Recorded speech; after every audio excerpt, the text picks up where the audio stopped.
My 88-year-old father has gone back to college. He says he has to keep the fertile garden fertile. His male humor for talking about his mind. My dad is one of these folks that always has tried to educate himself. He has a bachelor's degree. He almost got a master's degree in Romance languages. But all throughout his life, he continues to get these associate's degrees. He's gotten an associate degree in electronics and all sorts of other stuff. But this time, he's trying to finish an associate's degree in music, classical guitar.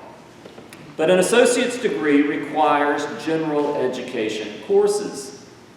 Last semester, he had to take macroeconomics. I said, "Oh, Dad, that's really bad." I just learned that this semester he's taking physics. I said, "Could you not find an easier general ed course than physics?" He said, "I'm a 20th century student trying to educate myself in the 21st century. All this stuff is online. I don't understand how to do it." So he goes last semester almost every day to the professor's office, announcing, "I'm here again, your 20th century student trying to learn in the 21st century." He managed to pass macroeconomics, and his professor actually gave him a little plaque that he has proudly on his wall. Best 20th century student in the 21st century. But interestingly enough, God is interested in economics. If you read the Hebrew Scriptures, particularly the prophets, the measure by which the children of Israel are judged is mainly based on their economics, what they've done with their culture, how people are treated in their society. And in the passage that we hear from Isaiah today, the children of Israel have returned from exile in Babylon. The area is still rubble. They have to rebuild cities. They've got lots to do. And Isaiah says, if you remove the rod of oppression, if you care for those in need, if you feed those who have hunger and help those who are suffering, then the light of God will shine upon you. And then a long, extended conversation about the Sabbath and the importance of the Sabbath. For most of us, when we hear about remember the Sabbath and keep it holy, we're reminded of that first story in Genesis where God rested on the seventh day of creation, and that's why we should rest one day out of the week. But for most of the Hebrew Scriptures, there's a second interpretation about the Sabbath that's more important. You are to keep the Sabbath holy because you were rescued from slavery in Egypt.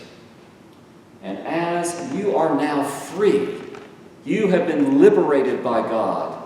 You have the pleasure and the responsibility of resting. Slaves don't rest. Free people rest. Remember who you are. Remember who you belong to. Remember what God has done for you. And in celebration of that, you rest. And it's in the context of a Sabbath that we have the gospel story today. A woman that the Greek actually says was so twisted up that she's like this for 18 years. This woman never, ever got to look at anyone in the face. Can you imagine looking at the ground, being so crippled over that you're like a 7 or 8-year-old in a crowd and you have no interaction other than the torsos of people's bodies? And Jesus sees her, and he reaches out his hand and tells her that she's healed. She stands up straight and starts praising God, and immediately the reaction of the rabbi is, "We got 6 days a week for this. Don't do this on the Sabbath day." And Jesus says, "Wait a minute. Do not you and every person in this room have animals? And don't each one of you take your animal from the manger and walk them down to a water source to get water several times a day on the Sabbath? And you care for your animal more than you care that this woman could stand up straight. You hypocrites. Some of you know that Clifford and I took our youngest child, Claire, to college this week and got her moved in. It was a wonderful and bittersweet time. Clifford was armed, ready with Kleenex, and our standard phrase to each other was, "Please don't say something nice to me because I'll cry." But she was ready to fly, and fly she has. But what you may not know is that Claire has a rescue cat at home that she had to leave. This is a cat that was returned to the shelter at least 4 times. So the animal is a little neurotic. Unlike any cat that I have ever seen. She's more like a dog than she is a cat. She will sit upon command. She will walk back and forth with you. But the most frustrating thing about this poor creature, Liberty, is that she can't stay alone. Now, I'm used to cats that you can get the litter box straight, you put a lot of water and a nice amount of food, and you could go off for 3 or 4 days. And when you come back, the cat's like, "Oh, you've come back. I liked it a lot better when I was alone."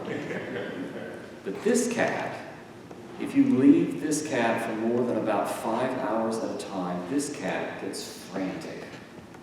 This cat has to have human interaction, which means that every time we go away for any amount of time, we have to board the cat. So before we left, we took Liberty and her little carrier to Muddy Paws across the river in Norfolk, where they know her by name, and they love on her, and they feed her, and they do all sorts of care for her. And we had to pick her up and pay the bill when we got back. And it struck me, as I was reflecting on these readings today, what would the prophets, what would Jesus say about our culture, about the way we treat one another? If God's standard was about justice and care and food and shelter and equal treatment of all people, what would Jesus and the prophets say about us? We live in a culture where over the last 20 years, the majority of the wealth earned has gone to the top 1%. And the people who actually work, who produce, are falling behind. We live in a country where people can work 40, 50, 60 hours a week, and they can't make enough money to sustain their lives. We live in a country where Liberty the cat at Muddy Paws is treated better than some of the neighbors that live around us. She, at least, had shelter and food and love. But how many people in our culture are like the woman bent over in the synagogue, where no one much paid attention to her, but they were eager to go home and take their donkey from the manger to give it water? What would the prophets say about our culture and our country when someone has to ration medicine like insulin and then dies because they don't have enough? Or what would the prophets say to us about people who have one catastrophic health disaster and they go bankrupt and lose everything? Isaiah was clear that how we treat our community is how God decides whether God's light will rise upon us or whether judgment will fall upon us. And have you ever thought about this?